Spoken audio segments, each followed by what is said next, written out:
En el verano de 1776, un hombre de 33 años se sentó en una habitación alquilada en Filadelfia para redactar uno de los documentos más influyentes de la historia moderna.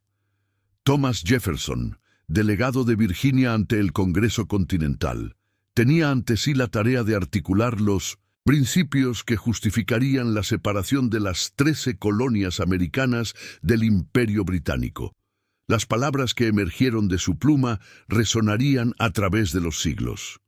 Sostenemos como evidentes estas verdades, que todos los hombres son creados iguales, que son dotados por su Creador de ciertos derechos inalienables, que entre estos están la vida, la libertad y la búsqueda de la felicidad. Estas palabras inmortales establecieron a Jefferson como el filósofo de la Revolución Americana, el hombre que había logrado traducir los ideales de la Ilustración europea en un programa político concreto para una nueva nación. La Declaración de Independencia no era simplemente un documento de ruptura colonial. Era una proclamación de principios universales sobre la dignidad humana y los derechos naturales del hombre. Jefferson se convirtió en la imaginación popular y en la historiografía posterior, en el símbolo mismo de los valores fundacionales estadounidenses: libertad, igualdad, autogobierno y la promesa de un nuevo comienzo para la humanidad. Sin embargo, mientras Jefferson escribía sobre la igualdad inherente de todos los hombres, era propietario de más de 170 personas esclavizadas en su plantación de Monticello, en las colinas de Virginia. Esta contradicción fundamental entre sus palabras y sus acciones definiría no solo su vida personal, sino también el carácter moral de la nación que ayudó a fundar. Estados Unidos nacería como una república dedicada a la libertad, pero construida sobre el trabajo forzado de millones de africanos y sus descendientes. Jefferson encarnaba esta paradoja de manera más aguda que cualquier otro de los padres fundadores. Virginia colonial, sociedad, poder y esclavitud. Para comprender la vida de Thomas Jefferson y el contexto en el que se desarrolló su relación con Sally Hemings, es necesario examinar la estructura social de Virginia en el siglo XVIII. Virginia era la colonia británica más antigua y más poblada de América del Norte, y su economía dependía casi enteramente del cultivo del tabaco, un producto que requería mano de obra intensiva y que había transformado radicalmente la demografía y la organización social de la región. La esclavitud había llegado a Virginia en 1619, cuando un barco holandés desembarcó a los primeros africanos en Point Comfort. Durante las décadas siguientes, la institución evolucionó de formas de servidumbre temporal hacia un sistema de esclavitud hereditaria y permanente basado en la raza. Para mediados del siglo XVII, las leyes coloniales habían establecido claramente que los hijos de mujeres esclavizadas serían también esclavos, independientemente de quién fuera su padre. Este principio legal, conocido como partus sequitur ventrem, tendría consecuencias profundas para generaciones de familias mixtas en el sur de Estados Unidos. La sociedad de Virginia estaba estratificada de manera rígida. En la cima se encontraba una pequeña élite de grandes terratenientes, conocidos como la gentry virginiana, que controlaban vastas extensiones de tierra y cientos de personas esclavizadas. Estas familias, los Randolph, los Carter, los Lee, los Byrd, dominaban la política colonial, ocupaban los principales cargos públicos y establecían las normas sociales y culturales de la región. Aspiraban a imitar el estilo de vida de la aristocracia británica, construyendo mansiones elegantes, importando muebles y libros de Europa y educando a sus hijos en las universidades más prestigiosas. Thomas Jefferson nació en esta élite el 13 de abril de 1743, en la plantación de Shadwell, en el condado de Albemarle. Su padre, Peter Jefferson, era un agrimensor y terrateniente respetado que había acumulado una fortuna considerable. Su madre, Jane Randolph, pertenecía a una de las familias más distinguidas de Virginia, lo que otorgaba a Thomas un linaje impecable según los estándares de la sociedad colonial. A la muerte de su padre en 1757, Jefferson heredó aproximadamente 5.000 acres de tierra y más de 50 personas esclavizadas, convirtiéndose a los 14 años en uno de los mayores propietarios de esclavos del condado. La formación de Menmaincintum, un intelectual de la Ilustración Jefferson, recibió una educación clásica excepcional. Estudió latín, griego, francés y filosofía bajo la tutela de varios maestros privados antes de ingresar al College of William and Mary en Williamsburg a los 16 años. Allí entró en contacto con las ideas de la Ilustración europea a través de su mentor, el profesor William Small, quien le introdujo en el pensamiento de Locke, Newton, Bacon y los filósofos franceses. Jefferson desarrolló una pasión insaciable por el conocimiento que lo acompañaría toda su vida, acumulando una biblioteca personal de más de 6.000 volúmenes que eventualmente formaría el núcleo de la Biblioteca del Congreso. Después de completar sus estudios, Jefferson se formó como abogado bajo la dirección de George Wythe, uno de los juristas más respetados de Virginia y futuro firmante de la Declaración de Independencia. Fue admitido al Colegio de Abogados en 1767 y rápidamente estableció una práctica exitosa, aunque su verdadera pasión era la vida intelectual y política más que el ejercicio del derecho.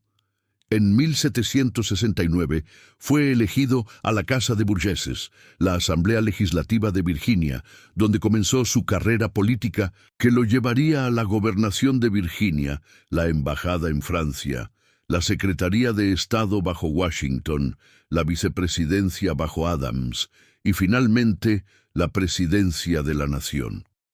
Durante estos años formativos, Jefferson comenzó también la construcción de Monticello, la mansión que diseñó él, mismo siguiendo principios arquitectónicos neoclásicos inspirados en Palladio. Monticello, cuyo nombre significa pequeña montaña en italiano, se convertiría en el proyecto de toda su vida, una expresión física de sus ideales estéticos y filosóficos.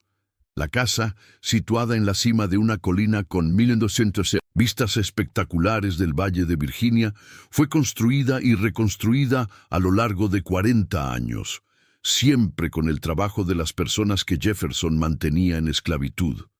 Matrimonio, pérdida y la familia Wales.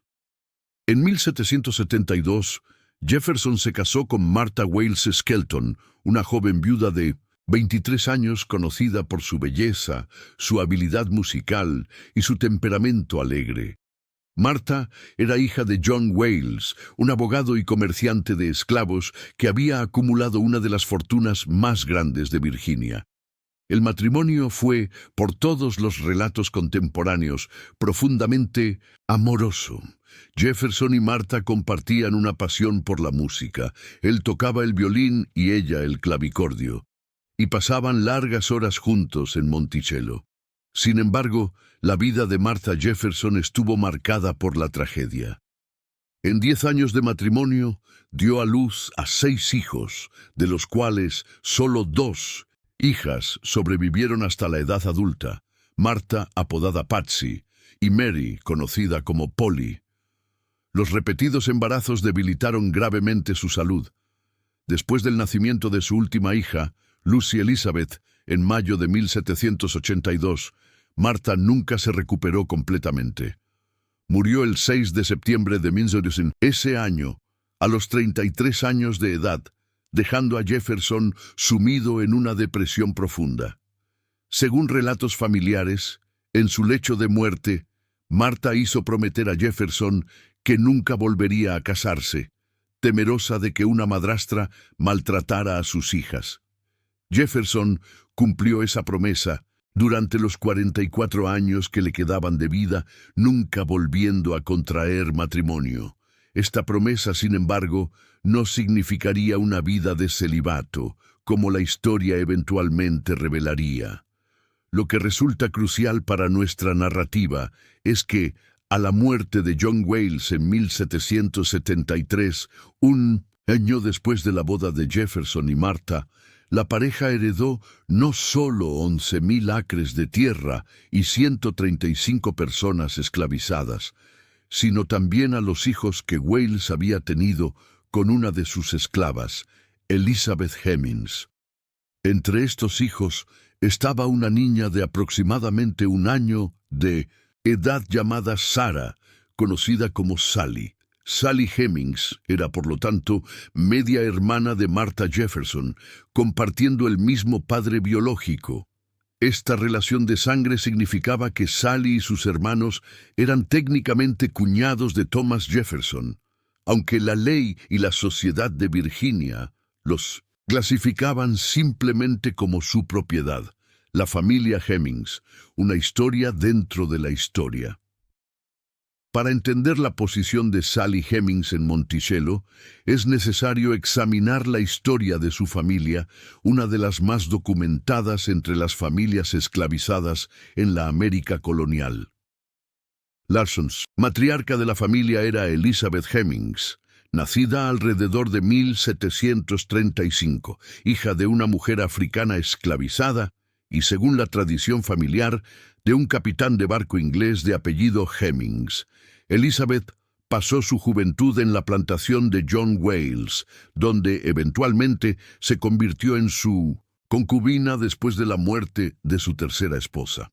Durante más de una década, Elizabeth Hemings y John Wales mantuvieron una relación que produjo al menos 6 hijos: Robert, James, Zenia, Crita, Peter y Sally. Estos niños, aunque legalmente esclavos, recibieron un trato diferente al de los demás trabajadores de la plantación. Eran, después de todo, los hijos del amo, y su piel clara los distinguía visiblemente. Cuando Wales murió y la familia Hemings pasó a ser propiedad de los Jefferson, este estatus especial continuó y se intensificó. En Monticello, los Hemings ocuparon posiciones privilegiadas dentro de la jerarquía de la esclavitud doméstica. No trabajaban en los campos de tabaco bajo el sol abrasador, sino que servían dentro de la casa principal como mayordomos, cocineros, costureras y criados personales. James Hemings, hermano mayor de Sally, fue enviado a París con Jefferson para ser entrenado como chef en la tradición francesa. Robert Hemings sirvió como valet personal de Jefferson durante años. Esta posición relativamente privilegiada no cambiaba el hecho fundamental de su condición. Seguían siendo propiedad de otro ser humano, sin derechos legales, sin libertad de movimiento, sin control sobre sus propios cuerpos o los de sus hijos. Sally Hemings nació alrededor de 1773, probablemente en la plantación Forest de John Wales, poco antes de su muerte. Llegó a Monticello siendo una bebé, junto con su madre y sus hermanos. Creció en las cercanías de la Casa Grande, sin duda interactuando regularmente con las hijas de Jefferson, que eran aproximadamente de su misma edad. Los registros de la plantación la mencionan ocasionalmente, pero como era común para las personas esclavizadas, especialmente las mujeres, su vida temprana está escasamente documentada. Lo que sabemos con certeza es que su destino quedaría inextricablemente ligado al del hombre más poderoso de Monticello. Jefferson en la escena nacional e internacional. Mientras Sally Hemings crecía en los márgenes de la vida de Monticello, Thomas Jefferson ascendía a la prominencia nacional e internacional. Después de redactar la Declaración de Independencia, sirvió como gobernador de Virginia durante los años turbulentos de la Guerra de Independencia, una experiencia que casi destruyó su reputación cuando las fuerzas británicas invadieron el estado, y él fue criticado por su respuesta. Posteriormente, sirvió en el Congreso de la Confederación, donde redactó la Ordenanza del Noroeste de 1784, que prohibía la esclavitud en los nuevos territorios al norte del río Ohio, una de las pocas acciones concretas que Jefferson tomó contra la institución que lo sostenía económicamente. En 1784, Jefferson fue nombrado ministro plenipotenciario en Francia, reemplazando a Benjamin Franklin como representante de Estados Unidos ante la corte de Luis XVI. Partiría hacia Europa en julio de ese año, llevando consigo solo a su hija mayor Martha. Sus otras dos hijas, Mary y la pequeña Lucy Elizabeth, quedaron en Virginia bajo el cuidado de familiares. Trágicamente, Lucy Elizabeth moriría de tos ferina en 1785, dejando a Jefferson con solo dos hijas sobrevivientes de sus 6 hijos. Los años en París transformaron a Jefferson. Se sumergió en la vida intelectual y cultural francesa, frecuentando salones, teatros y sociedades científicas. Estableció amistades con algunos de los pensadores más importantes de la época, incluyendo al marqués de Condorcet, al conde de Buffon y a los enciclopedistas. También desarrolló una relación romántica con Maria Cosway, una artista anglo-italiana casada que ha sido ampliamente documentada en su correspondencia. París le ofreció a Jefferson una visión de una sociedad más refinada y sofisticada que la Virginia rural de su juventud, aunque también más decadente y desigual. Fue durante su estadía en París, en 1787, cuando Sally Hemings entró definitivamente en su vida de una manera que alteraría el curso de la historia familiar y eventualmente de la comprensión histórica de uno de los padres fundadores de Estados Unidos. El viaje a París. Punto de inflexión. En 1787, Jefferson decidió que era tiempo de que su hija menor, Mary, de 9 años, se reuniera con él en Francia. La niña había quedado al cuidado de su tía, Elizabeth Epes, en Virginia, después de la muerte de su madre y su hermana pequeña. Jefferson solicitó que Mary fuera enviada a través del Atlántico, acompañada por una mujer adulta que pudiera cuidarla durante el largo viaje marítimo. La elección inicial recayó en Isabel, una mujer esclavizada de mayor edad y experiencia. Sin embargo, cuando llegó el momento de partir, Isabel estaba embarazada y no podía viajar. En su lugar, la familia Epes decidió enviar a Sally Hemings, que entonces tenía aproximadamente 14 años. Sally era, además de esclava, la tía carnal de Mary Jefferson, compartiendo ambas al abuelo John Wales. Esta conexión de sangre, invisible para la ley pero real en la práctica, había hecho que Sally fuera una presencia familiar para Mary desde su infancia. El barco que llevaba a Mary y Sally zarpó de Virginia en la primavera de 1787 y llegó a Londres en junio. Allí fueron recibidas por Abigail Adams, esposa de John Adams, quien entonces servía como ministro estadounidense en Gran Bretaña.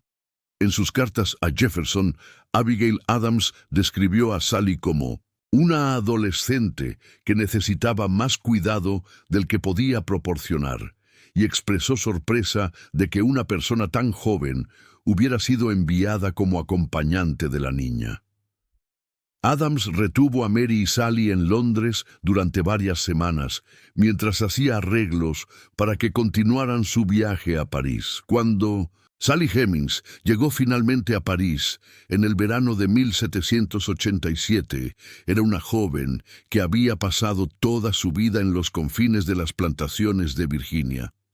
Ahora se encontraba en una de las capitales culturales del mundo, en la víspera de una revolución que transformaría la historia europea. El mundo que encontró era radicalmente diferente al que había dejado atrás, no solo en términos de cultura y sofisticación, sino también en su estructura legal. En Francia, la esclavitud había sido efectivamente abolida en el territorio metropolitano desde 1315, aunque persistía en las colonias caribeñas. Técnicamente, Sally Hemings podía haber reclamado su libertad simplemente presentándose ante las autoridades francesas. Este hecho legal no era desconocido para los Hemings.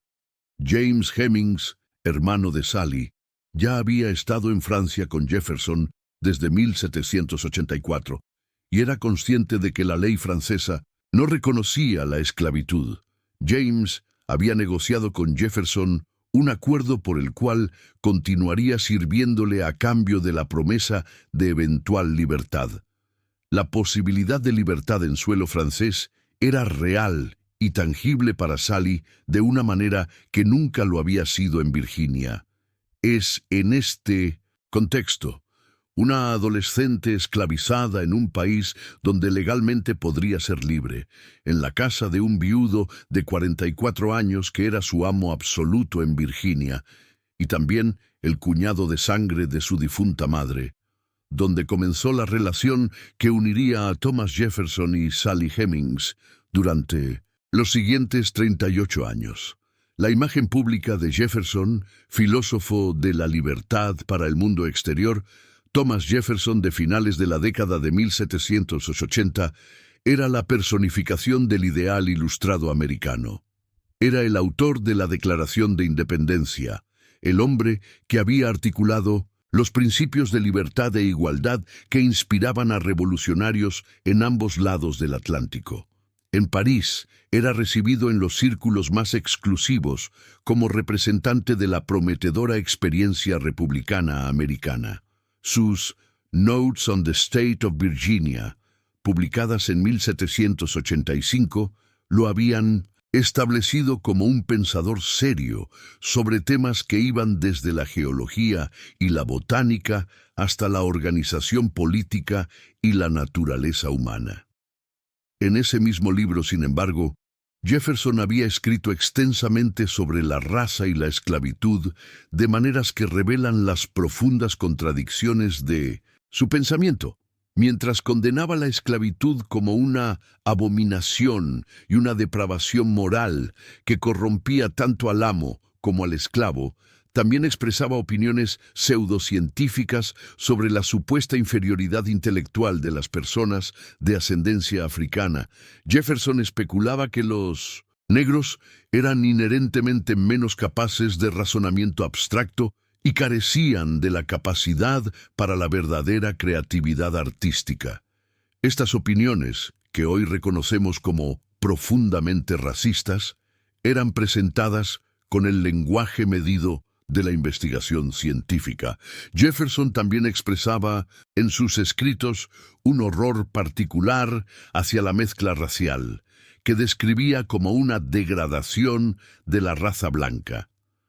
Sostenía que la única solución al problema de la esclavitud era la emancipación gradual seguida de la deportación de todas las personas de ascendencia africana fuera de Estados Unidos, ya que creía que las dos razas nunca podrían coexistir pacíficamente en libertad.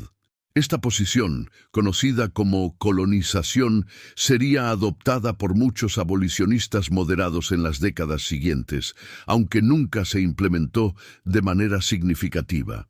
La ironía de estas opiniones expresadas por un hombre que mantendría una relación de décadas con una mujer parcialmente de ascendencia africana, produciendo múltiples hijos mestizos, no escapó a sus contemporáneos cuando los rumores comenzaron a circular. Para Jefferson, aparentemente existían compartimentos separados entre sus teorías abstractas sobre la raza y su vida personal concreta. Esta capacidad para mantener creencias contradictorias sin aparente disonancia cognitiva sería característica de su aproximación a la esclavitud a lo largo de toda su vida. Cuando Jefferson regresó a Estados Unidos en 1789 para asumir el cargo de secretario de Estado bajo George Washington, traía consigo no solo experiencias y ideas que moldearían la política estadounidense, sino también a Sally Hemings, quien según los testimonios posteriores ya estaba embarazada de su primer hijo. La relación que había comenzado en París continuaría en la Privacidad de Monticello, oculta a la vista pública pero conocida por la familia cercana y los esclavos de la plantación, durante casi 4 décadas más. Parte 2. La realidad privada y el desequilibrio de poder. Sally Hemings. Reconstruyendo una vida desde los fragmentos, Sally Hemings dejó muy pocos registros directos de su existencia. Como la inmensa mayoría de las personas esclavizadas en Estados Unidos, era analfabeta. La ley de Virginia prohibía explícitamente enseñar a leer y escribir a los esclavos, y por lo tanto, no pudo dejar cartas, diarios o memorias escritas de su propia mano. Lo que sabemos de ella proviene de fuentes indirectas: los registros de la plantación de Monticello, las memorias de sus hijos, especialmente las de su hijo Madison Hemings, publicadas en 1873, las observaciones de visitantes a Monticello y los documentos legales y financieros de la familia Jefferson. De estos fragmentos dispersos podemos reconstruir algunos contornos de su vida. Sally nació alrededor de 1773, hija de Elizabeth Hemings y John Wales. Su apariencia física es descrita en varias fuentes como notablemente clara. Un esclavo de Monticello, llamado Isaac Jefferson, la recordaba como mighty near white, casi blanca, y very handsome long straight hair down her back, muy hermosa con cabello largo y lacio cayendo por su espalda. Esta apariencia era el resultado de 3 generaciones de mezcla racial. Su bisabuela era africana, pero su abuelo materno y su padre eran ambos hombres blancos. El estatus de Sally dentro de la jerarquía de Monticello era privilegiado en comparación con los trabajadores de campo. Pero esto debe entenderse correctamente. Ser una esclava doméstica significaba vivir más cerca del amo, recibir mejor alimentación y ropa, y estar protegida del trabajo físico más brutal. Sin embargo, también significaba estar constantemente disponible, sin privacidad, sujeta a los caprichos y deseos del amo en formas que los trabajadores de campo, por terrible que fuera su situación, al menos parcialmente evitaban. La proximidad al poder no era protección, era exposición. En París, Sally trabajó principalmente como doncella de las hijas de Jefferson, ayudando con su vestimenta, su peinado y sus necesidades personales. Recibía un pequeño salario mensual, algo inusual para una persona esclavizada, lo que reflejaba las diferentes normas legales de Francia. Los registros muestran que Jefferson también pagó por ropa y otros artículos para ella, incluyendo vestidos que eran notablemente más finos de lo que habría usado una sirvienta ordinaria. Estos gastos han sido interpretados por los historiadores de diversas maneras, pero en el contexto de lo que sabemos sobre la relación posterior, sugieren que Sally ya ocupaba una posición especial en el hogar de Jefferson. La imposibilidad estructural del consentimiento. Antes de continuar con la narrativa de la relación entre Jefferson y Sally Hemings, es imperativo abordar directamente una cuestión que la historiografía moderna ha establecido con claridad. En el contexto de la esclavitud, el consentimiento significativo era estructuralmente imposible. Esta no es una cuestión de interpretación o perspectiva, es una realidad derivada de la naturaleza misma de la institución. Sally Hemings era propiedad legal de Thomas Jefferson. Él tenía el derecho legal de venderla, de separarla de su familia, de castigarla físicamente, de obligarla a trabajar y, crucialmente, de disponer de su cuerpo de cualquier manera que eligiera. Ella no tenía derechos legales de ningún tipo. No podía testificar en un tribunal, no podía firmar contratos, no podía poseer propiedad, no podía casarse legalmente. En términos jurídicos, era una cosa, no una persona. En esta situación, hablar de consentimiento en el sentido moderno del término es conceptualmente incoherente. El consentimiento requiere la capacidad de decir no sin consecuencias devastadoras. Sally Hemings no tenía esa capacidad. Si rechazaba los avances de Jefferson, él podía venderla, separarla de su madre y sus hermanos, o simplemente tomar lo que quería por la fuerza. Ninguna ley la protegía, ninguna autoridad intervendría en su favor. Su única protección era la voluntad de su amo de tratarla con cierta consideración, una protección que podía ser retirada en cualquier momento por cualquier razón o sin razón alguna. Algunos historiadores han argumentado que Sally Hemings negoció con Jefferson, utilizando su embarazo en París como palanca para obtener promesas de mejor trato para ella y sus futuros hijos. El testimonio de Madison Hemings, su hijo, registrado en 1873, sostiene que Sally inicialmente se resistió a regresar a Virginia desde Francia, consciente de que en suelo francés era legalmente libre y que solo accedió a volver después de que Jefferson prometió tratarla bien y liberar a todos los hijos que tuvieran cuando cumplieran 21 años. Incluso si aceptamos este relato como preciso, no cambia el análisis fundamental. Una persona esclavizada que negocia con su amo está operando dentro de un sistema de coerción total. Las concesiones que obtiene no son el resultado de un acuerdo entre partes iguales, sino de un cálculo desesperado sobre cómo sobrevivir y proteger a sus seres queridos dentro de un sistema diseñado para su explotación. Que Sally Hemings haya podido extraer algunas promesas de Jefferson es testimonio de su inteligencia y astucia, no evidencia de una relación equitativa. La historiadora Annette Gordon Reed, cuyo trabajo pionero ha sido fundamental para establecer la realidad histórica de esta relación, ha argumentado persuasivamente que debemos tomar en serio la humanidad y la agencia de Sally Hemings sin romantizar su situación ni minimizar la violencia estructural de la esclavitud.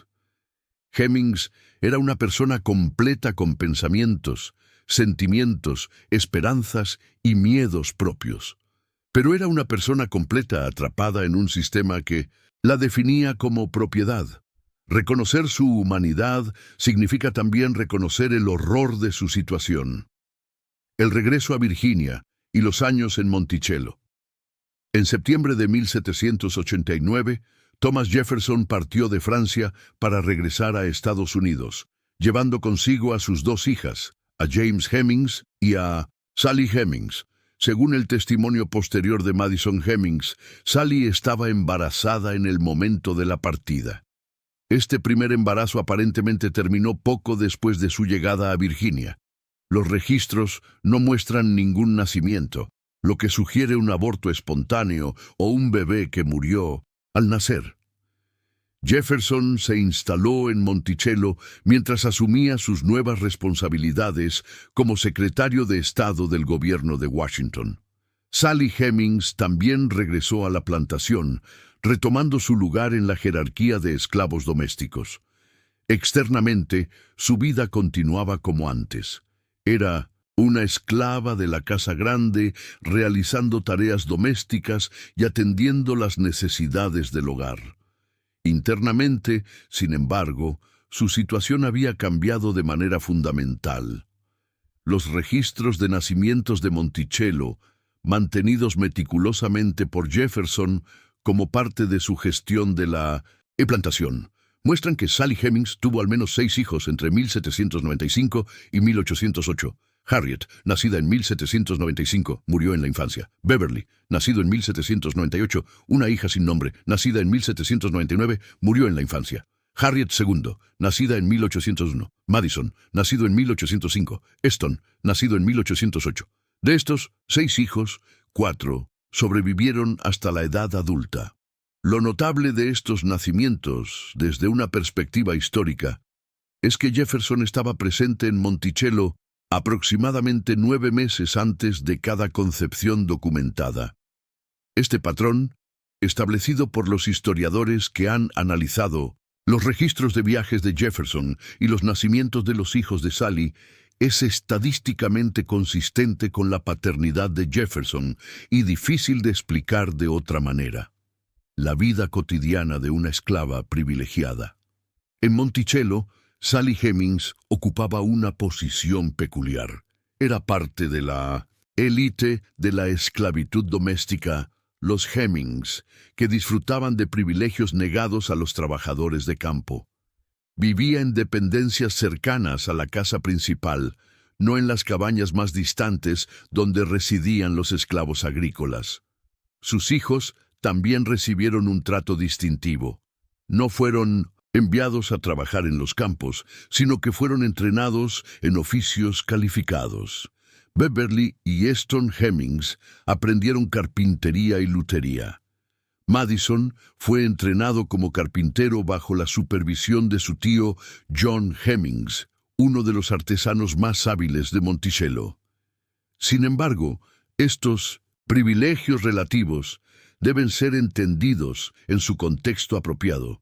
Sally Hemings seguía siendo una esclava. Seguía siendo propiedad de otro ser humano. No tenía control legal sobre su propio cuerpo, ni sobre los cuerpos de sus hijos. Jefferson podía, en cualquier momento, venderla a ella o a cualquiera de sus hijos, si así lo decidía. Esta espada de Damocles pendía sobre todas las familias esclavizadas, y el hecho de que Jefferson aparentemente eligiera no ejercer este poder no eliminaba su existencia. Los visitantes de Monticello ocasionalmente comentaban sobre la presencia de esclavos, de piel muy clara en la plantación, algunos de los cuales se parecían notablemente al propio Jefferson. Estos comentarios, susurrados en privado pero nunca confrontados abiertamente, formaban parte del tejido de secretos y silencios que caracterizaba la vida en las plantaciones del sur. Era un secreto a voces. Todos sabían, pero nadie hablaba.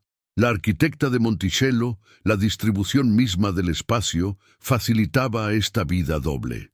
La habitación de Sally Hemings estaba ubicada en una dependencia conectada a la habitación de Jefferson por un pasillo, permitiendo acceso discreto. Los cuartos de los esclavos domésticos estaban integrados en la estructura de la casa de maneras que los hacían invisibles para los visitantes casuales. Jefferson, el arquitecto obsesionado con el diseño, había creado un espacio que literalmente ocultaba la presencia de la esclavitud y facilitaba su relación clandestina. Los hijos de Sally Hemings, vidas en el limbo. Los 4 hijos de Sally Hemings, que sobrevivieron hasta la edad adulta, vivieron en una condición de limbo racial y social extraordinaria. Eran, genéticamente hablando, 7 octavos europeos y 1 octavo africanos. Según los testimonios posteriores, su apariencia era tan blanca que fácilmente podrían haber pasado por personas blancas. Eran nietos del autor de la Declaración de Independencia, primos de los nietos reconocidos de Jefferson, parientes de sangre de algunas de las familias más prominentes de Virginia.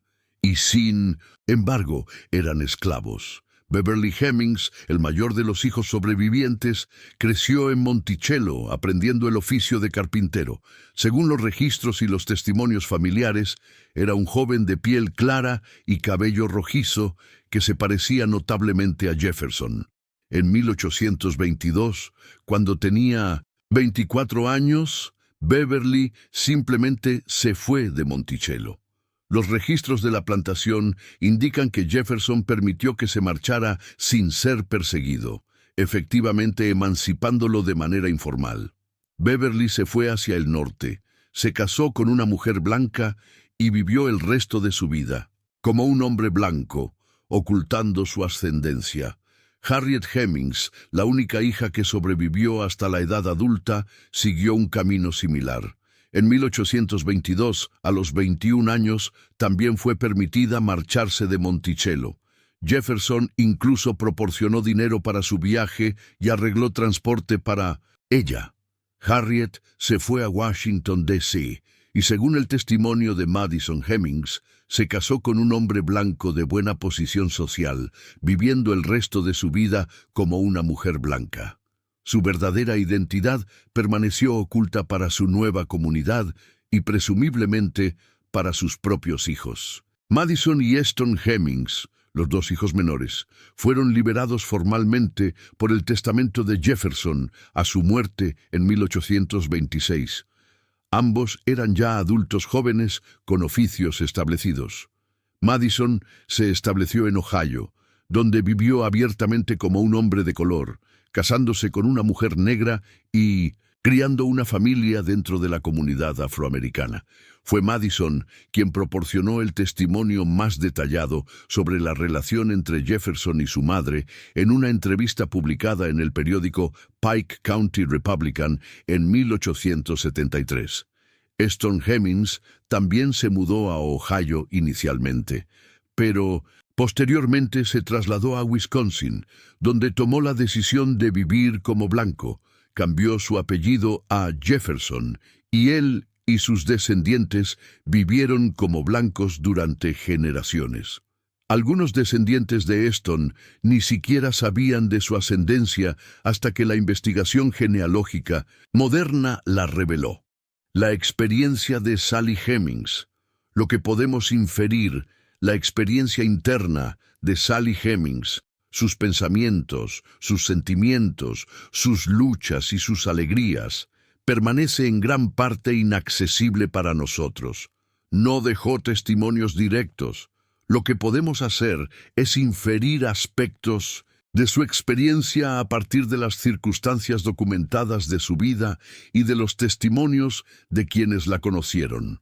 Sabemos que permaneció en Monticello durante toda la vida de Jefferson, nunca intentando escapar ni reclamar su libertad legalmente, incluso cuando habría sido posible hacerlo. Esto podría interpretarse de múltiples maneras, como evidencia de un apego genuino a Jefferson, como un cálculo estratégico para proteger a sus hijos, como resignación ante una situación que no podía cambiar, o como resultado de un adoctrinamiento profundo en la ideología de la esclavitud.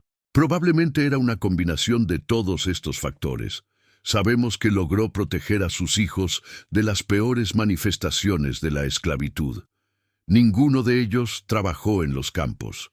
Todos aprendieron oficios. Todos fueron eventualmente liberados, ya sea formalmente o informalmente. En el contexto de la esclavitud estadounidense, donde las familias eran rutinariamente separadas y los niños vendidos lejos de sus padres, esto representaba un logro significativo. Sally había negociado, con las únicas herramientas disponibles para ella, una medida de protección para su descendencia. Sabemos también que mantuvo lazos estrechos con su madre Elizabeth y sus hermanos, quienes también vivían en Monticello. Esta red familiar extendida proporcionaba apoyo emocional y social dentro del sistema de la esclavitud. Los Hemings formaban una comunidad dentro de Monticello, unidos por lazos de sangre y experiencia compartida. Después de la muerte de Jefferson en 1826, Sally Hemings pasó a ser propiedad de su hija Martha Jefferson Randolph, quien la liberó informalmente. Los procedimientos legales para la emancipación en Virginia eran complicados y costosos, permitiéndole vivir con sus hijos Madison y Eston en Charlottesville.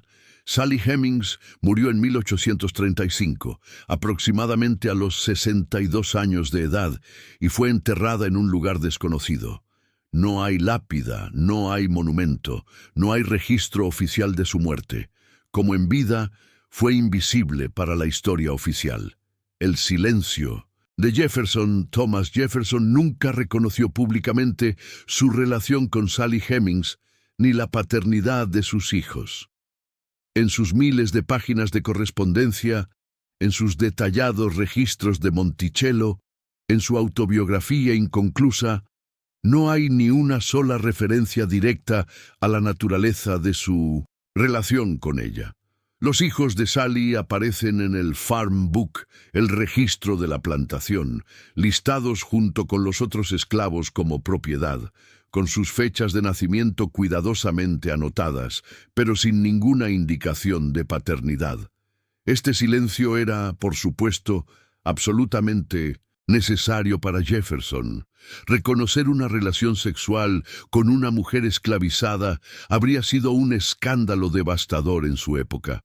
Más aún, reconocer que había engendrado hijos con una mujer que mantenía en esclavitud habría destruido su reputación como filósofo de la libertad y expuesto la hipocresía fundamental de su vida. El hombre que había escrito que todos los hombres eran creados iguales habría sido revelado como alguien que mantenía a sus propios hijos en esclavitud. Pero más allá de las consideraciones prácticas de reputación, el silencio de Jefferson refleja algo más profundo sobre la naturaleza de la esclavitud y la psicología de los esclavistas. La esclavitud requería una compartimentalización moral extrema, la capacidad de sostener simultáneamente creencias contradictorias sin aparente angustia. Jefferson podía creer genuinamente en la libertad como un derecho natural mientras mantenía a cientos de personas en esclavitud. Podía escribir sobre los horrores de la mezcla racial mientras engendraba hijos mestizos.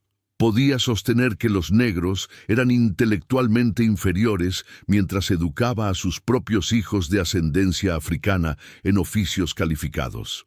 Esta capacidad para la contradicción no era única de Jefferson, era endémica en la sociedad esclavista del sur. Pero Jefferson la encarnaba de manera particularmente aguda porque sus escritos públicos establecían estándares morales que su vida privada violaba flagrantemente. Era, en cierto sentido, el hipócrita perfecto, un hombre cuya elocuencia sobre la libertad lo hacía más culpable, no menos, por su participación en la esclavitud. El escándalo de 1802. La verdad emerge brevemente. El silencio cuidadosamente mantenido alrededor de la relación. Jefferson Hemings fue roto públicamente por primera vez en 1802, durante el primer mandato presidencial de Jefferson. James Callender, un periodista que había sido anteriormente aliado de Jefferson, pero que se había vuelto contra él después de no recibir un nombramiento político que esperaba, publicó una serie de artículos en el Richmond Recorder que revelaban la relación. Callender escribió en términos crudos y sensacionalistas, acusando a Jefferson de mantener como concubina a una esclava llamada Sally y de haber engendrado varios hijos con ella. El tono de los artículos era despectivo y burlesco, diseñado para humillar al presidente más que para iluminar las injusticias de la esclavitud.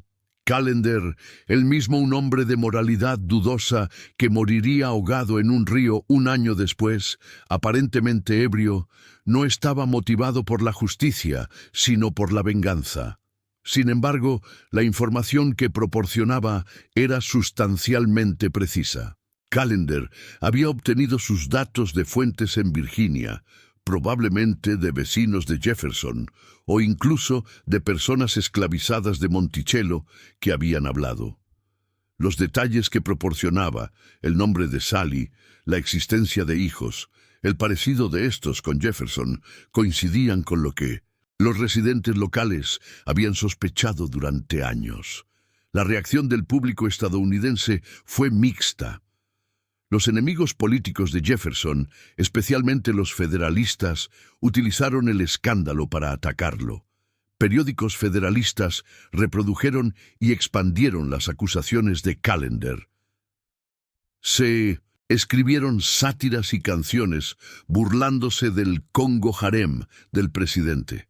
Sin embargo, los partidarios de Jefferson cerraron filas en torno a él, negando las acusaciones o minimizando su importancia. Jefferson mismo nunca respondió directamente a las acusaciones. Mantuvo un silencio público, absoluto sobre el tema, una estrategia que resultó efectiva en el corto plazo.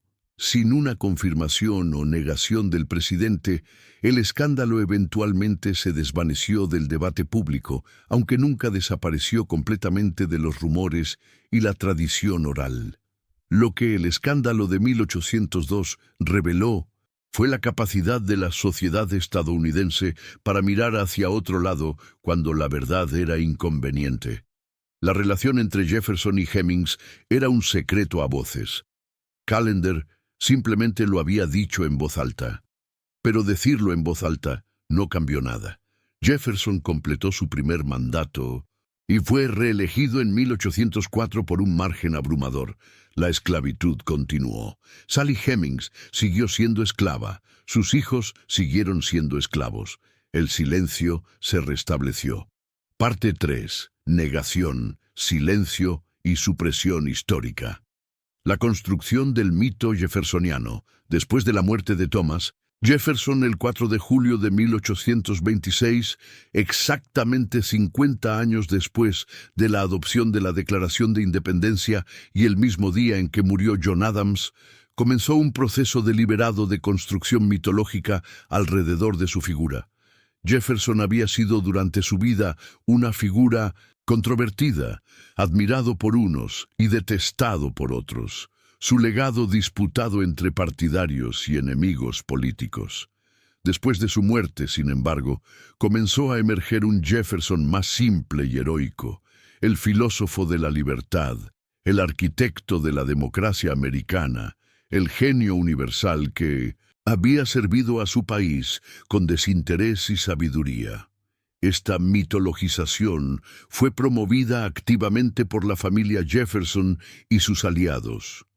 Sus descendientes blancos, especialmente los de la línea de su hija Martha Jefferson Randolph, tenían intereses financieros y sociales en mantener la reputación de su ancestro. La familia estaba profundamente endeudada. El propio Jefferson había muerto con deudas enormes que resultaron en la venta de Monticello y de la mayoría de sus esclavos. Y la única moneda que les quedaba era el prestigio del nombre Jefferson.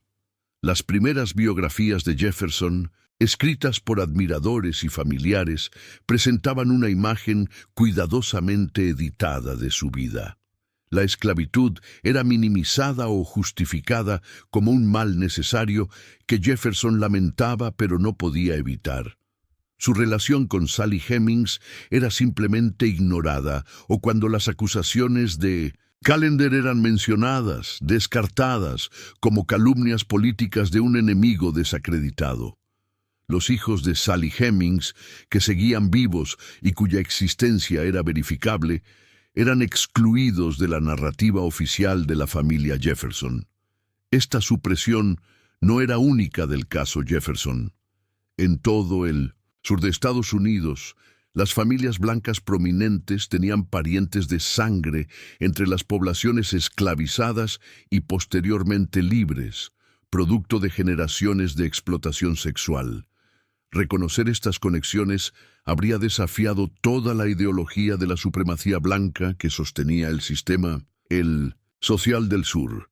Era más conveniente y más seguro simplemente no hablar de ello. La familia Randolph y la negación oficial, los descendientes blancos de Jefferson, particularmente la línea familiar que descendía de Martha Jefferson Randolph, se convirtieron en los guardianes oficiales de su legado. Sin duda, fueron ellos quienes donaron documentos y artefactos a instituciones, quienes colaboraron con biógrafos, quienes controlaron el acceso a la memoria familiar, y fueron ellos quienes establecieron la negación oficial de la relación Hemings como la posición de la familia.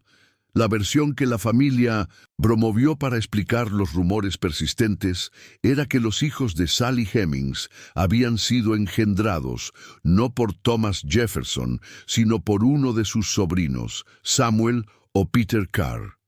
Esta explicación era conveniente porque proporcionaba una fuente alternativa para los embarazos de Sally sin negar completamente la existencia de una relación impropia. Las relaciones entre hombres blancos y mujeres esclavizadas eran demasiado comunes para ser negadas por completo, mientras protegía la reputación del patriarca familiar. Esta versión de los eventos fue repetida de generación en generación dentro de la familia y transmitida a historiadores y biógrafos como la verdad oficial.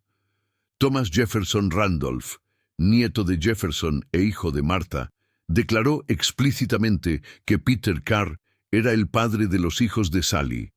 Ellen Randolph Coolidge, nieta de Jefferson, escribió cartas detalladas negando la relación de su abuelo con Hemings y culpando a Samuel Carr.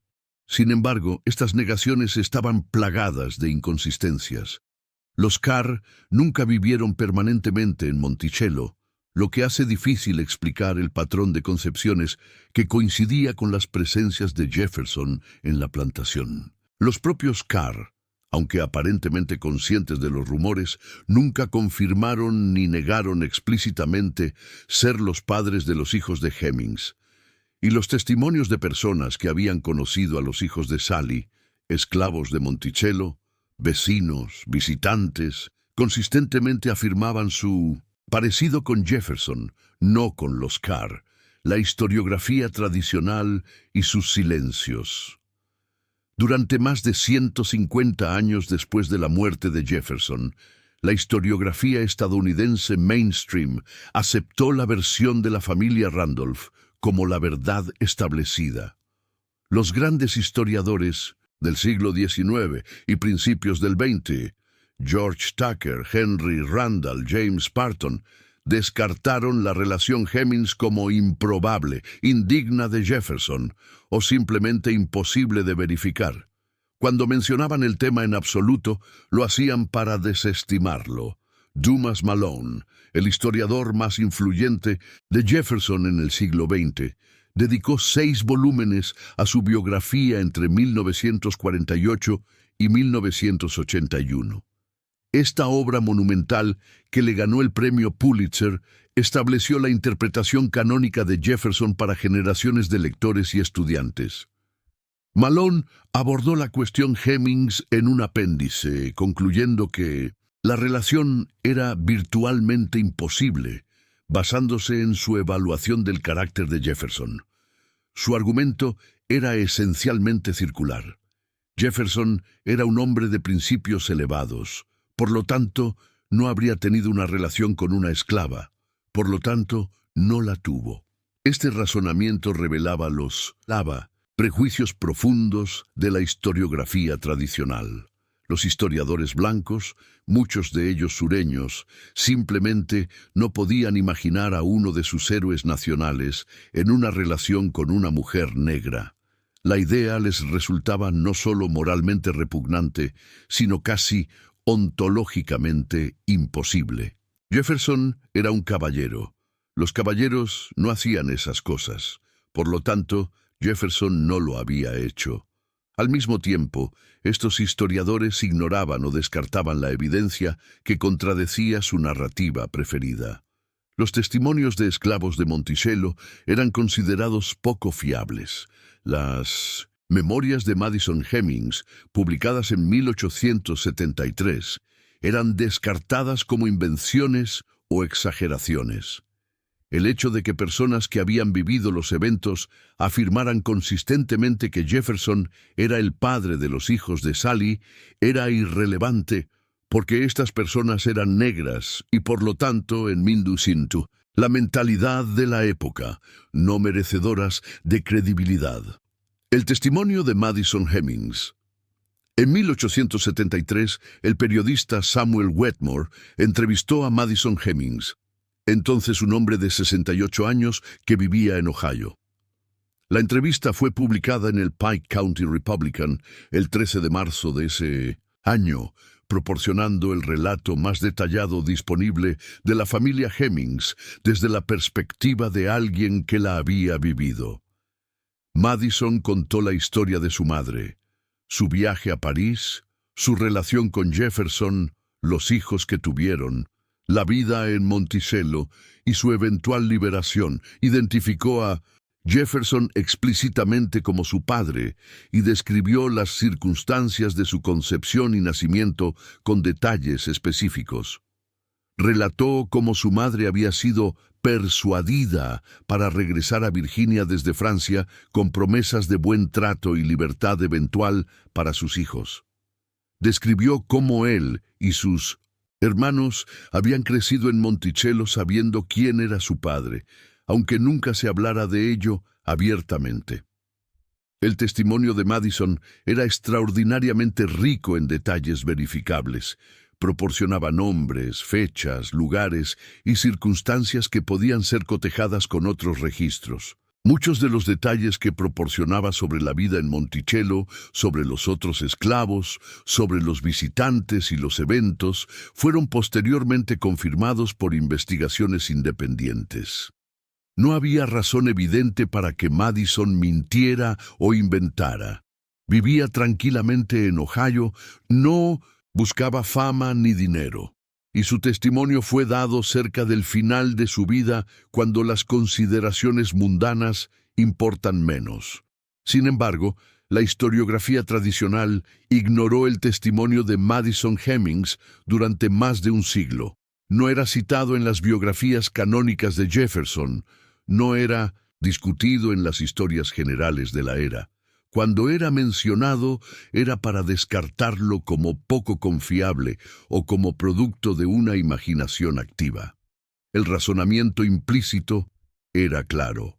Un hombre negro reclamando descender de Thomas Jefferson no podía ser tomado en serio simplemente porque era un hombre negro.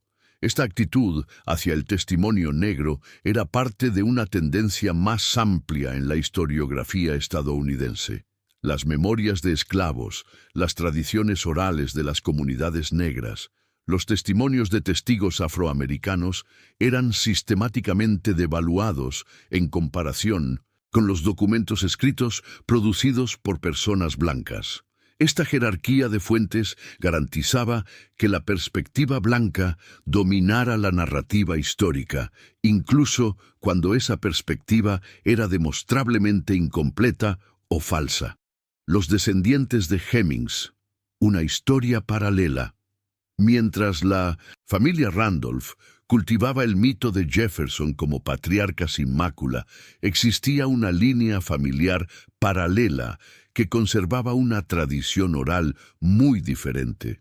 Los descendientes de Sally Hemings, particularmente aquellos que descendían de Madison y Eston Hemings, mantenían el conocimiento de su conexión con Jefferson como parte de su historia familiar.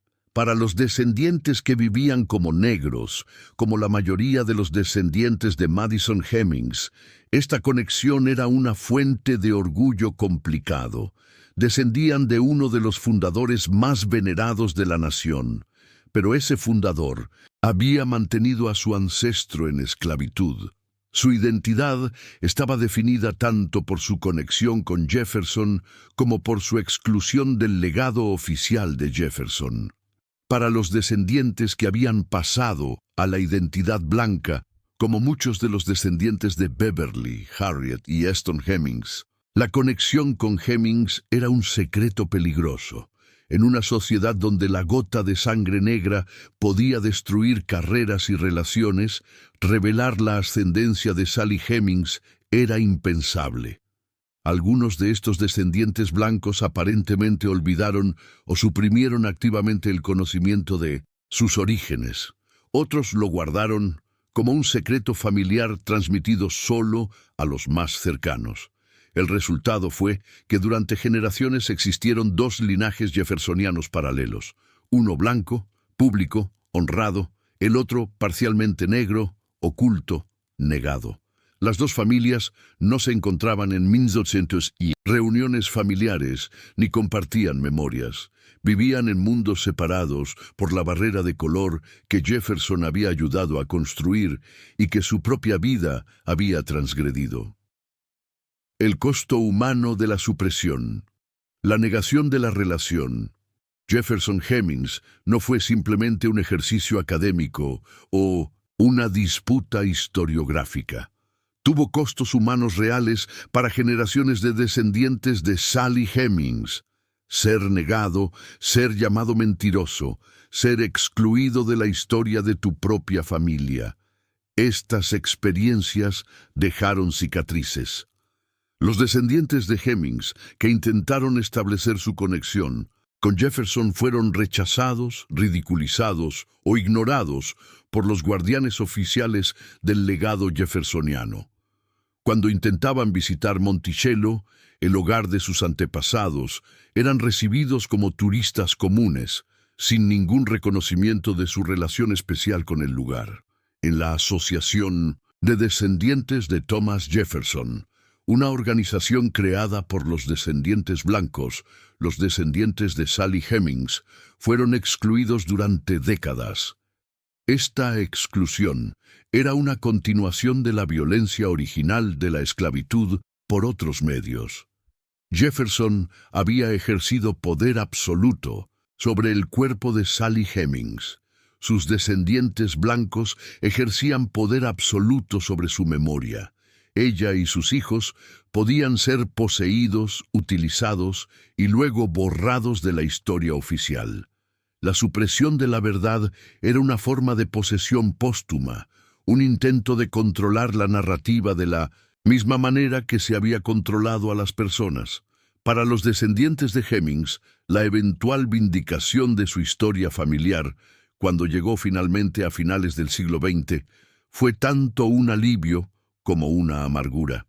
Finalmente se les creía, pero solo después de que la ciencia proporcionara pruebas que ningún testimonio humano había podido establecer. Solo cuando el ADN habló, el mundo escuchó lo que los Hemings habían estado diciendo durante 200 años. La academia y el sesgo institucional. El silencio de la historiografía académica sobre la relación Jefferson-Hemings no era simplemente el resultado de prejuicios individuales.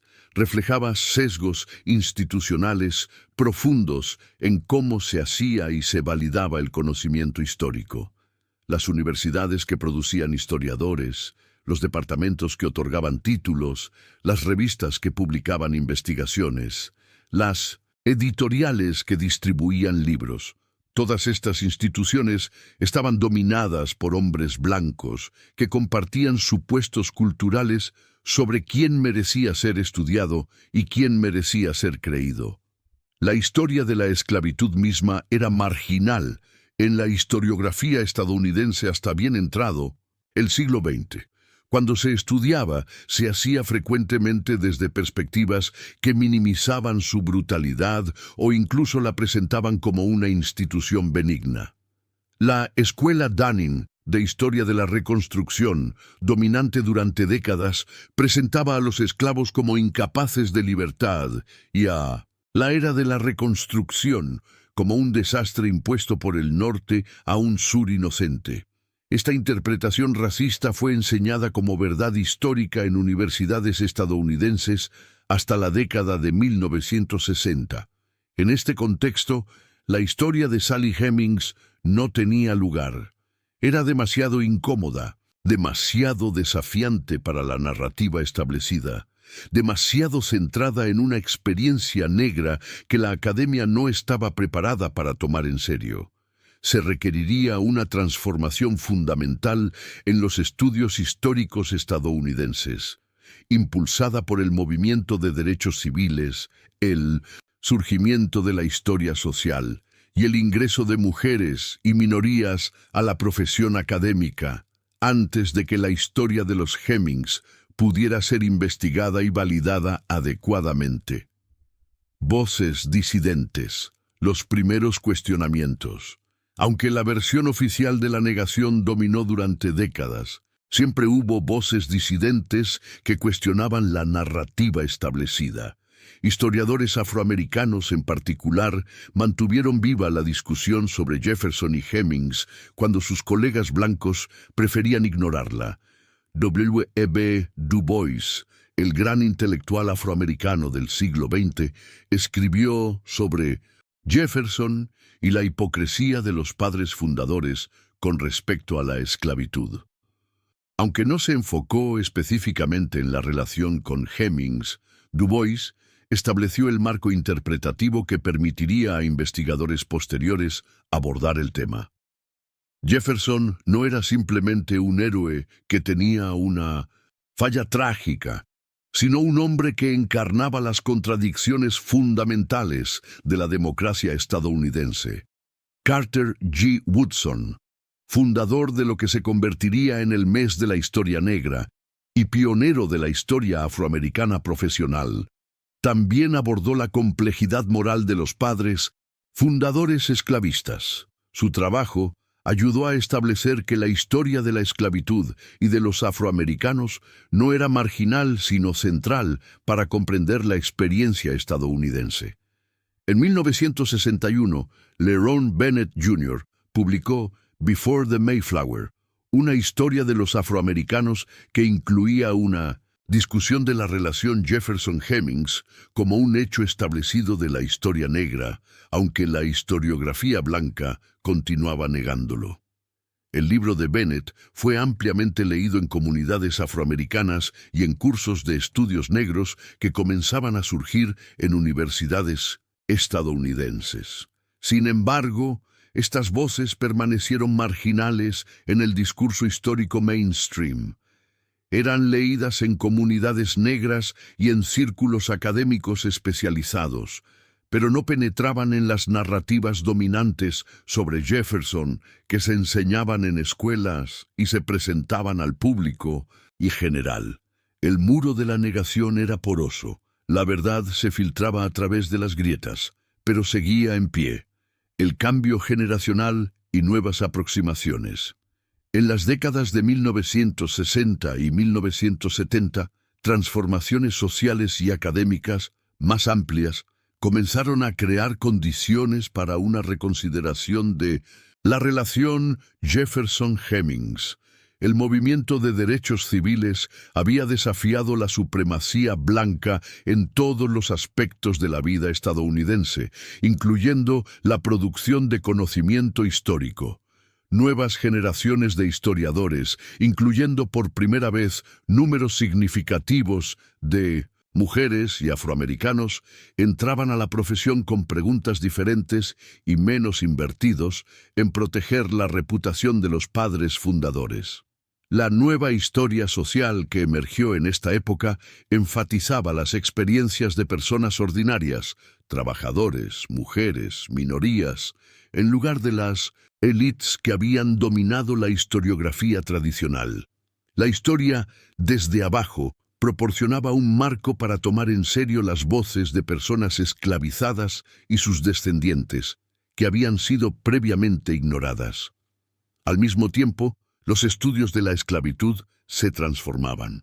Historiadores como Eugene Genovese, Herbert Goodman, John Blasingame y posteriormente Deborah Gray White y Stephanie Camp comenzaron a examinar la esclavitud no solo como un sistema económico, sino como una red de relaciones humanas complejas. En este contexto, las relaciones sexuales entre amos y esclavas ya no podían ser ignoradas como anomalías, eran parte integral del sistema de dominación. Fawn Brodie, una historiadora de UCLA, publicó en 1974 Thomas Jefferson, An Intimate History, la primera biografía importante que tomaba en serio la relación con Sally Hemings. Brodie utilizó análisis psicológico y una lectura cuidadosa de las fuentes para argumentar que Jefferson había mantenido una relación de largo plazo con Hemings y que esta relación había sido significativa emocionalmente para ambos. El libro de Brodie fue un éxito de ventas, pero fue atacado ferozmente por historiadores tradicionales de Jefferson. Virginius Dabney, un periodista e historiador de Virginia, publicó una refutación llamada The Jefferson Scandals, a Rebuttal. Dumas Malone, el biógrafo canónico de Jefferson, descartó el trabajo de Brodie como psicobiografía irresponsable. El establishment jeffersoniano cerró filas para defender a su héroe. Pero el genio estaba fuera de la botella. Después del libro de Brody, ya no era posible simplemente ignorar la cuestión Hemings. La discusión se había abierto, y aunque tomaría otras 2 décadas para alcanzar una resolución científica, el camino hacia la verdad había sido despejado. Parte 4. Reconocimiento, legado y reflexión moral. El estudio de ADN de 1998. La ciencia habla. En noviembre de 1998, la revista científica Nature publicó un estudio que cambió fundamentalmente la discusión sobre Jefferson y Hemings. Un equipo de investigadores liderado por el Dr. Eugene Foster había realizado análisis de ADN del cromosoma Y, que se transmite prácticamente sin cambios de padre a hijo, en descendientes varones de la familia Jefferson y de la familia Hemings. El estudio comparó marcadores genéticos de descendientes de Thomas Jefferson a través de su tío Field Jefferson. Thomas Jefferson no tenía descendientes varones por su línea legítima. Descendientes de los sobrinos Carr, que habían sido señalados como los supuestos padres de los hijos de Sally, y descendientes de Eston Hemings, el hijo menor de Sally, que había sobrevivido hasta la edad adulta. Los resultados fueron inequívocos. No había ninguna coincidencia entre los marcadores de los Carr y los descendientes de Hemings, descartando definitivamente la teoría que la familia Randolph había promovido durante casi 2 siglos. En cambio, los marcadores de los descendientes de Eston Hemings coincidían exactamente con los de la línea Jefferson. El ADN demostraba que un hombre Jefferson había sido el padre de al menos un hijo de Sally Hemings. Técnicamente, el estudio no podía probar con certeza absoluta que Thomas Jefferson específicamente era el padre. Otros hombres Jefferson podrían haber portado los mismos marcadores. Sin embargo, cuando se combinaba la evidencia genética con la evidencia histórica, los patrones de concepción coincidentes con las presencias de Jefferson en Monticello, la ausencia de otros Jefferson varones con acceso regular a Sally, los testimonios de Sintus en testigos contemporáneos, la conclusión era virtualmente ineludible. El estudio de Nature generó una cobertura mediática masiva. Era una historia irresistible, la ciencia moderna resolviendo un misterio de 2 siglos sobre uno de los padres fundadores. La imagen del ADN, esa molécula democrática que no respeta rangos ni reputaciones, hablando verdades que los historiadores no habían querido escuchar, capturó la imaginación pública. La respuesta de la Fundación Thomas Jefferson.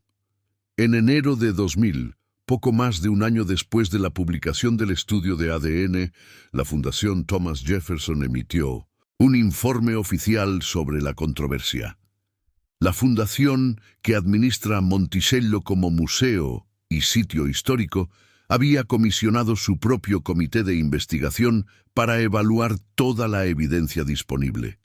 El informe del comité concluyó, con un solo voto disidente, que la alegación es que Thomas Jefferson fue el padre de Eston Hemings y que es muy probable que haya sido el padre de todos los hijos de Sally Hemings listados en el Farm Book de Monticello.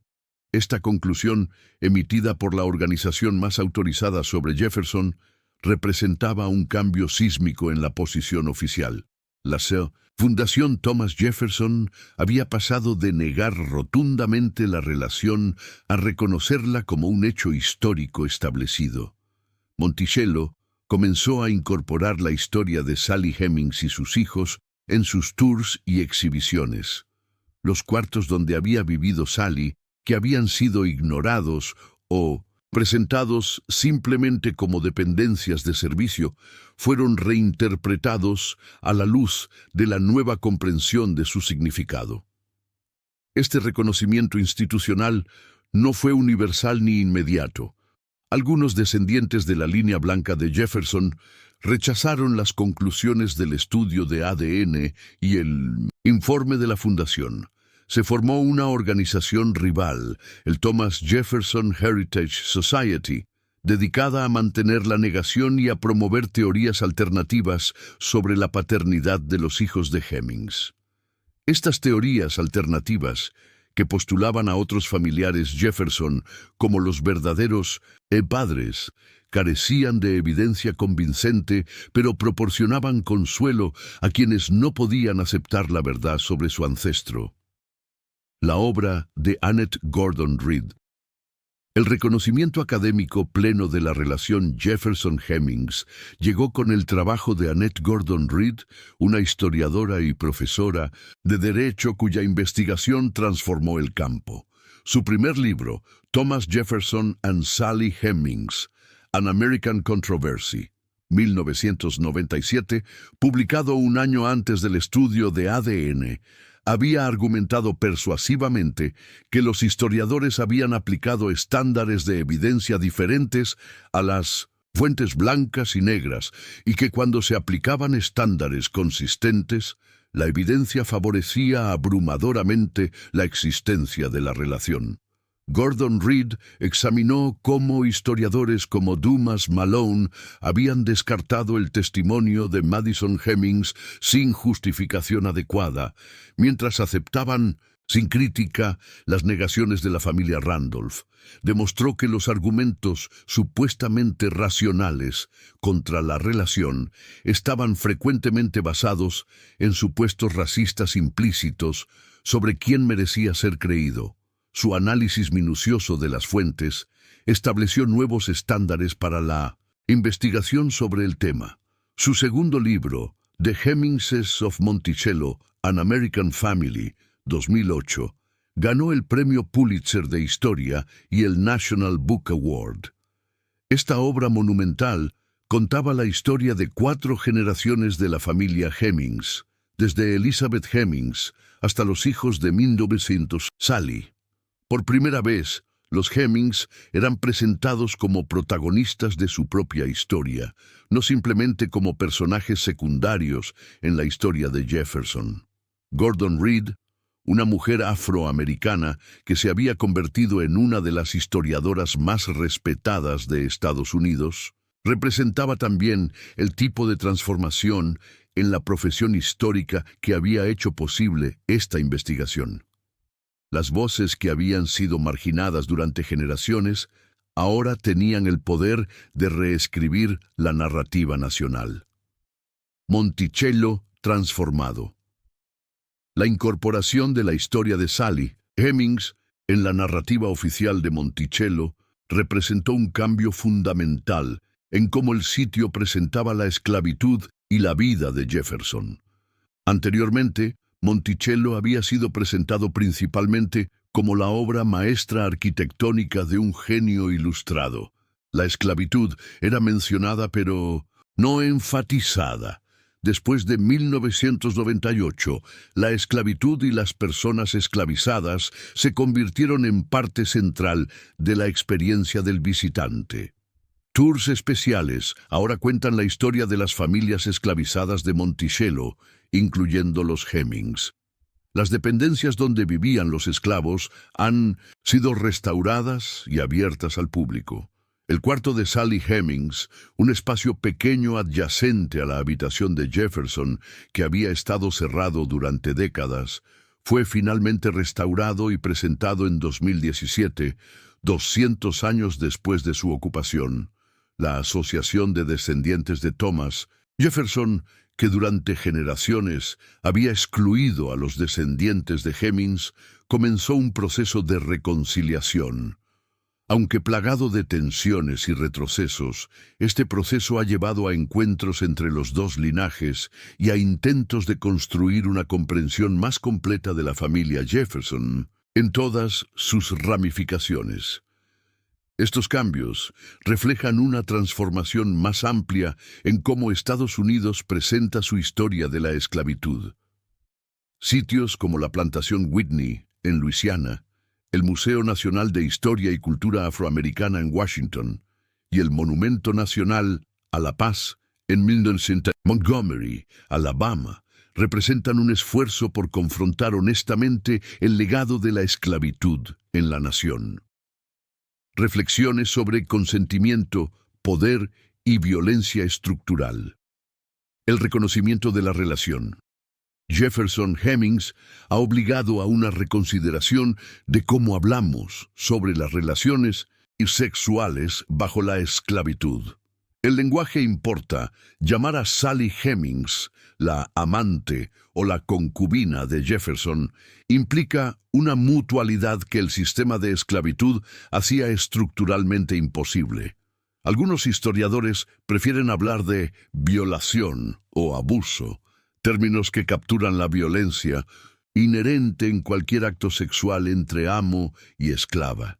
Sin embargo, otros argumentan que estos términos también son inadecuados porque pueden borrar la complejidad de las experiencias vividas.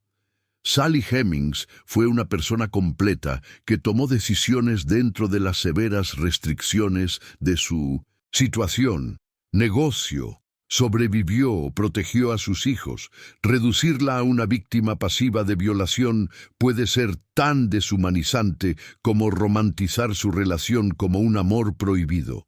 La historiadora Jennifer Morgan ha argumentado que necesitamos un vocabulario que reconozca simultáneamente la violencia estructural de la esclavitud y la agencia de las mujeres esclavizadas.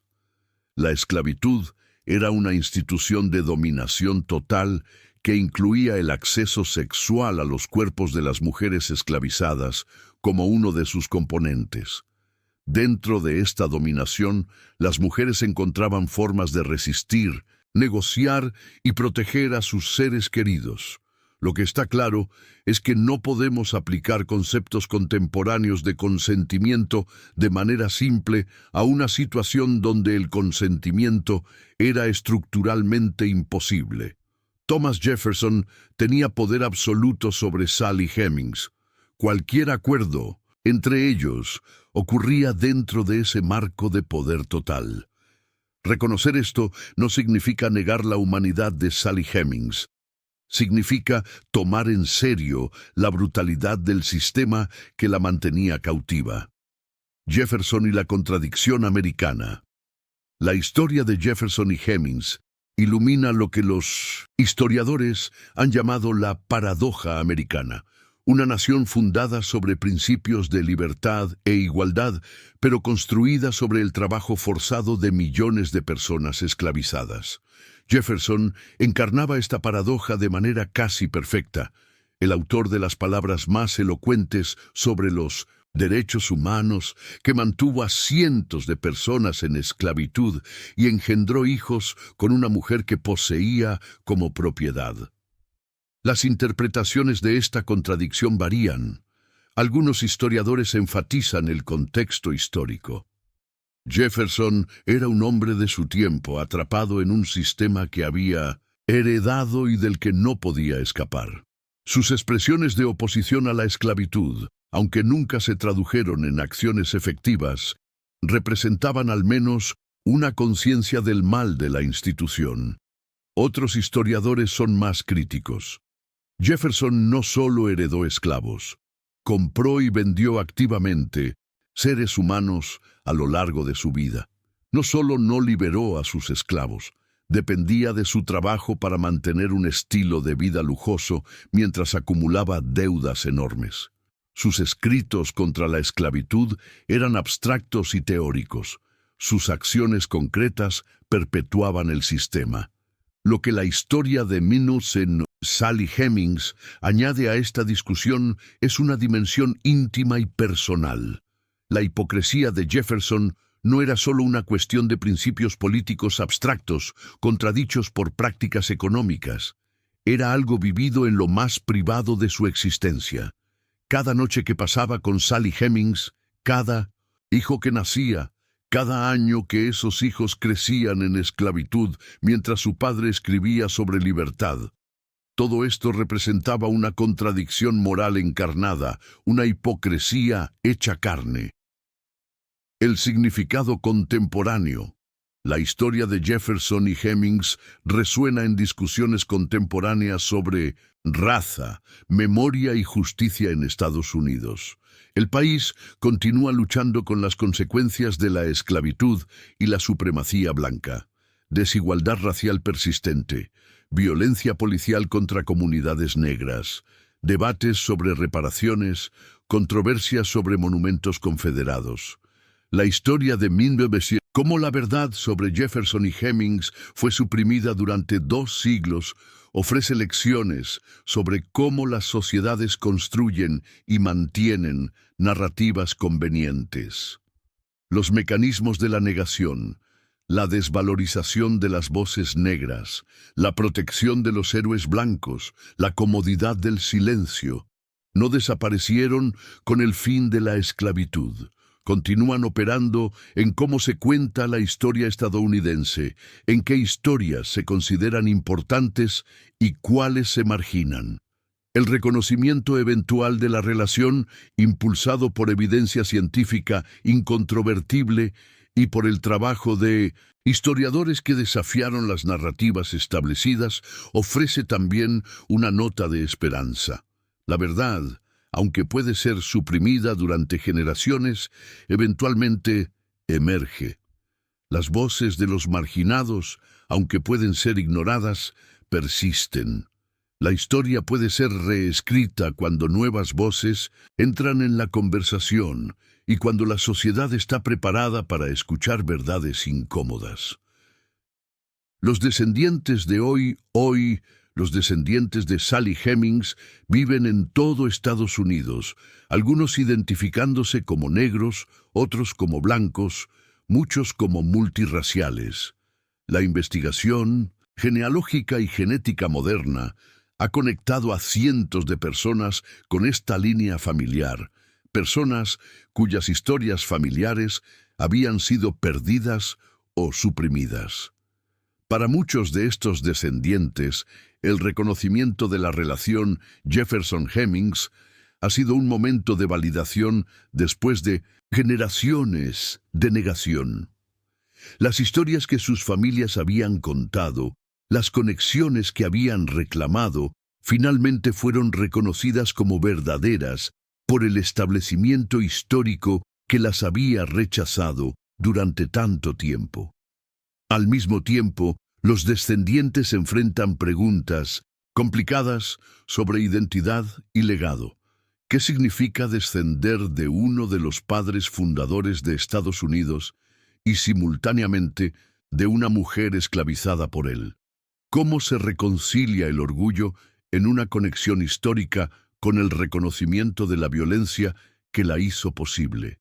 ¿Cómo se construye una identidad familiar que abarca tanto a Jefferson como a Hemings, tanto al amo como a la esclava?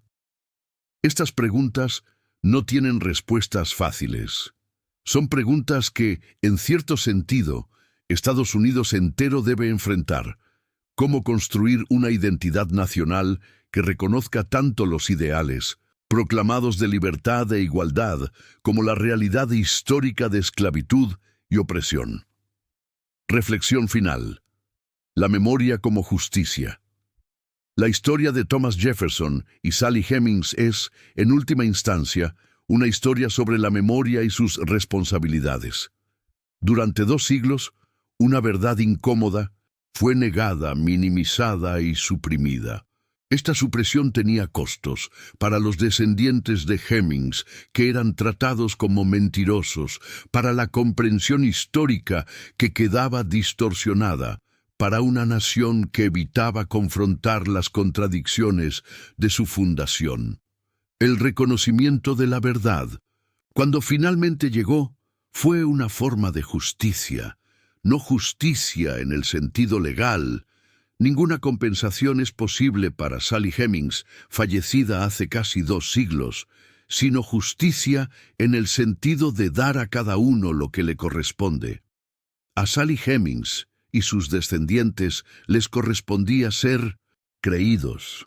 A Thomas Jefferson le correspondía ser visto completamente, con sus logros y sus fallos, con sus palabras y sus acciones. La memoria histórica no es un lujo académico, es una necesidad moral.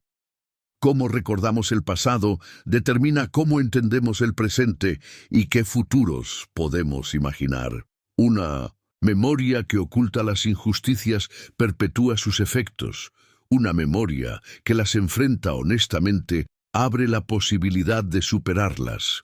La historia de Sally Hemings nos recuerda que detrás de las grandes narrativas de la historia hay personas individuales cuyas vidas importaron. Ella no fue solo un pie de página en la biografía de un gran hombre. Fue una persona que vivió, que sufrió, que amó a sus hijos, que sobrevivió en circunstancias de opresión extrema. Rescatar su historia del olvido es un acto de reparación, un reconocimiento tardío de su humanidad plena, y es también un recordatorio de que las historias que contamos sobre el pasado siempre reflejan el poder del presente. Los que tienen poder determinan qué historias se cuentan y cuáles se silencian. Cambiar las historias requiere cambiar las relaciones de poder. La emergencia de la verdad sobre Jefferson y Hemings fue posible porque la sociedad estadounidense cambió. El movimiento de derechos civiles, el feminismo, la diversificación de la academia, todo contribuyó a crear condiciones donde una historia previamente suprimida podía finalmente ser escuchada.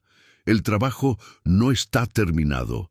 Hay innumerables historias de la esclavitud que permanecen olvidadas, innumerables personas cuyas vidas no dejaron el tipo de rastro documental que permite la reconstrucción histórica. La gran mayoría de los millones de personas esclavizadas en América nunca tendrán biógrafos. Sus nombres se han perdido, sus experiencias irrecuperables. Sally Hemings es en cierto sentido una excepción. Conocemos su nombre y algo de su historia solo por su conexión con un hombre famoso. Pero si su historia nos enseña algo, es que todas esas vidas perdidas merecían ser recordadas. Cada persona esclavizada tenía una madre, tenía esperanzas, tenía miedo. Luchó por sobrevivir y proteger a sus seres queridos. La imposibilidad de recuperar todas esas historias no nos exime de la responsabilidad de intentarlo, de construir una memoria colectiva que tome en serio el sufrimiento de los oprimidos y la humanidad de quienes fueron tratados como menos que humanos. Sally Hemings murió hace casi 200 años, en la pobreza y la oscuridad, sin lápida ni monumento. Hoy, su nombre es conocido en todo el mundo. Su historia se enseña en escuelas, se discute en universidades, se presenta en museos. Esto no repara el daño que sufrió en vida, pero es una forma de justicia. El reconocimiento de que ella importó, que su experiencia merece ser recordada, que la verdad sobre su vida merece ser contada. En un mundo donde las verdades incómodas todavía se suprimen, y las voces de los marginados todavía se silencian. La historia de cómo la verdad sobre Sally Hemings finalmente emergió ofrece una lección de perseverancia y esperanza.